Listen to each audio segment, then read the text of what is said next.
50 gram बदाम काल रात्रीच भिजायला ठेवले होते, ते चांगले भिजलेत. साहित्य बघा, रवा आहे, साखर आहे, दूध आहे, मनुका, काजू, खवा आणि वेलची पावडर. बघताय तुम्ही आता मी जे बदाम भिजवलेले होते त्याच्या सर्व साली मी आता काढून घेतलेल्या आहेत. आता मी याला मिक्सरमधनं छान बारीक पेस्ट ह्याची करून घेणार आहे आणि यासाठी मी थोडं दूध पण त्यात टाकत आहे. बघत राहा आकूज किचन रविवार स्पेशल रेसिपी. बघा ही पेस्ट मी आता बाउलमध्ये काढून घेतलेली आहे. चला आता आपल्या रेसिपीला आपण सुरुवात करूया. मी पॅन घेतलेला आहे आणि त्याला गॅसवर ठेवलेलं आहे. त्याच्यामध्ये मी आता थोडंसं साजूक तूप टाकणार आहे. तूप टाकून घेतो. मनुका पण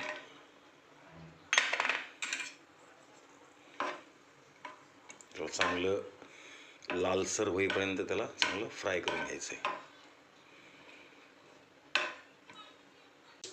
बदामाची पेस्ट आता ॲड करतो.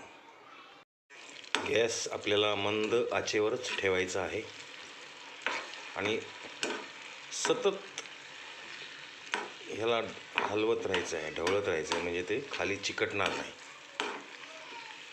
बघत राहा आकूज किचन आणि स्वस्थ राहा. बघत राहा आकूज किचन. आपण यात आता वेलची पावडर टाकून घेऊ. रवा देखील आता आपला भाजून झालेला आहे आणि या आता मिश्रणामध्ये मी आता दूध टाकणार आहे.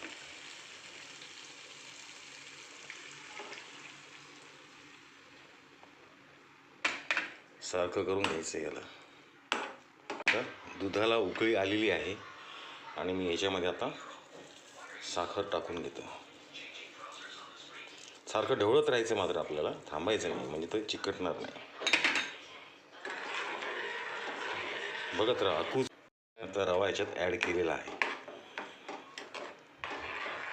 आणि याला सतत एक जीव आपल्याला करत राहायचं आहे. सतत चालू पाहिजे आपलं हात. आपला शिरा खाण्यासाठी तयार आहे.